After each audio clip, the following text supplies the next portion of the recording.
Hello and welcome to the Irishman Plays Love is Strange. This is the demo that someone made up for a visual novel, Life is Strange, where there isn't so much a crisis going on, and, you know, Max has free range of where she wants to go and bone. Fun times, isn't it? Fun times. So, let's begin. I don't need no tutorial. Day 1. Max introduces Max to a photo contest at Blackwell Academy.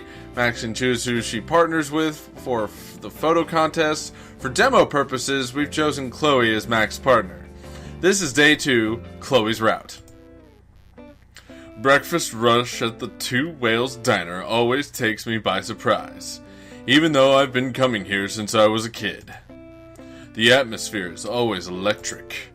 The frantic energy of the bustling staff, the impatient, hungry truckers perched at the lunch counter like hulking, churlish birds on a wire, the sleepy locals slumped in their booths over steaming mugs of coffee. I've been here nursing my own coffee for 10 minutes now. This morning I woke up to a text Chloe sent at 2 a.m. asking me to meet her at the diner at 8 sharp for breakfast. She's late, of course. I should probably be more annoyed than this, but I'm kind of used to it. Chloe tries, but she's never been able to keep to a schedule. It's kind of a miracle she manages to make it to her class on time most days. I suppose this means I should be more worried about asking Chloe, of all people, to help me with my entry for the photo contest. But Chloe's never let me down, and I've needed her. Not ever. And she's not starting today. I can't stop that smile that spreads across my face when Chloe enters the diner. She scans the room, panting a little, looking disheveled. I can tell. She wants Max Caulfield. In other words, she wants the sea. And by sea, I mean Caulfield. Get your minds out of the gutter. When her eyes light on mine, her face breaks into a grin of its own, and she makes a beeline towards our booth. Hey, sorry I'm late. She slides into the booth with effortless cool, shooting me her most charming, apologetic smile. You mad? Of course not. I couldn't be mad at you, Chloe. I laugh, shaking my head and taking a sip of my coffee. This is actually pretty punctual for you. I'm impressed. Chloe laughs too, looking visibly relieved. She slumps back into the booth, beaming playfully and knocking her foot against mine beneath the table. I know, not bad, right? Chloe grins at me like we're kids again, like we're sharing a secret. Even though I've been back in Arcadia Bay for a year now, there's something about being on the receiving end of her smiles again that still kind of takes my breath away. Wait, I think I just stammered past something. She's taking classes? With Max. I got that, right?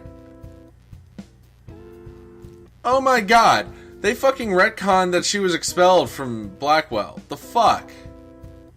Well, isn't that some bullshit?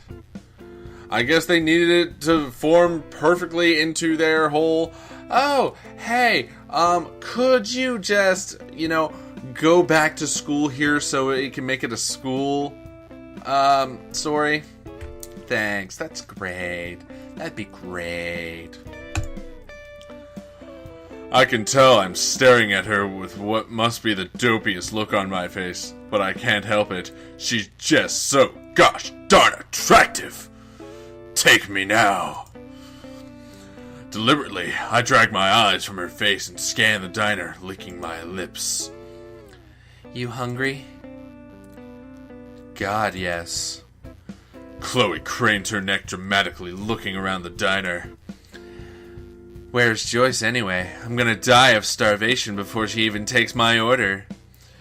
Then she'll be childless, and you'll be partnerless, and my sad, hungry ghost will be forever bound to the 2 whales. Cursed to haunt greasy truckers and painfully slow waitstaff for eternity. Not so fast, Casper. Chloe snorts.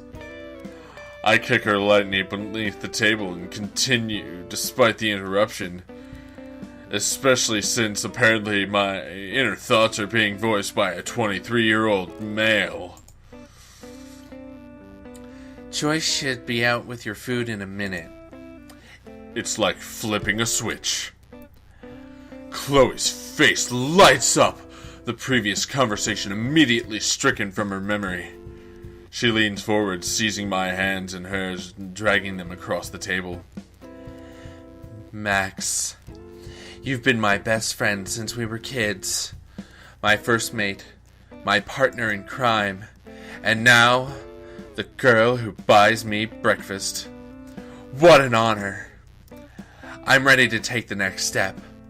Max, will you do me the great honor of marrying me by taking this onion ring and buying me food for the rest of our lives?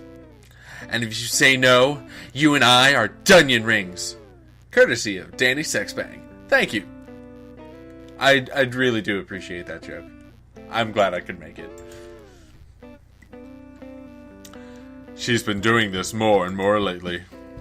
Saying things that could just be joking, but could also be, well, flirting. Oh my. I just can't figure out if Chloe's being deliberately confusing, or if I'm such a colossal social dunce that I can't tell the difference. Chloe waggles her eyebrows.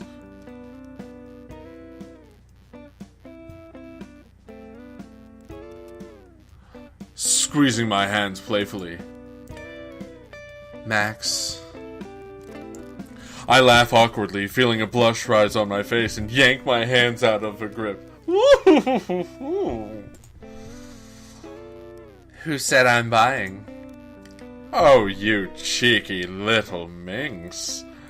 Playing hard to get, I see. Chloe pouts, bottom lip jutting out dramatically. You know, I did just offer to spend the rest of my life with you. The least you could do is pay for my... Wait, what did you get for me? Of course I got you eggs and bacon, your favorite. Chloe slams her palms down on the table excitedly. Hot damn, now we're talking. Joyce bustles out of the kitchen a few minutes later, expertly balancing trays loaded with breakfast foods. Chloe smirks mischievously, leaning forward in the booth. No doubt with something cheerfully antagonistic on the tip of her tongue. But the morning rush is so hectic that Joyce barely has time to set down our plates in front of us before tearing across the restaurant to attend the family of 5 that just filled up the last free booth. Chloe looks briefly disappointed that she lost the opportunity to annoy her mother, at least until she remembers there's food in front of her. Chloe eats with a sort of single-minded ferocity not uncommon in wild dogs. She's got about the same levels of manners, too, I remember. That's not attractive. And for a story that is supposed to be about, falling in love and, kiss, kiss, I'm a lesbian, that doesn't seem pretty good to just put in there and say, oh yeah, I'm really attracted to her, but she eats like a fucking wild dog. Not attractive. Like, I don't know how many people find me attractive, but if they suddenly saw me fucking eating like a wild fucking dog, I bet their fucking genitals would start to think twice about thinking me attractive. Like, goddamn. Like, there's eating like a wild dog messy, and then there's sexy messy. There's a very big difference. Google it. Thinking of all the time she'd stolen food right off my plate and unconsciously hunching over my meal when she looks up and starts eyeing my waffles. Apparently, she can survive a Quentin Tarantino movie. If you don't understand what I mean, go look up Cracked After Hours and people who survive Quentin Tarantino movies. You're gonna finish that? Sorry. Eggs. So good. Oh.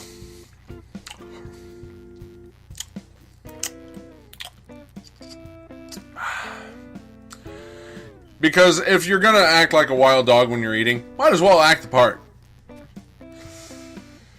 But now we have the choice. Do I give her my waffles? Or do I keep them to myself? Find out next time on The Irishman Plays Love is Strange. So thank you for watching the video. If you liked the video, please leave a like down below. If you didn't like the video, please comment as to why. If you want to see future videos, please subscribe. It's a nice thing for me. It's a nice thing for you. It's a nice thing for everyone. And if you haven't had a good day so far, I hope you have a better one. Bye!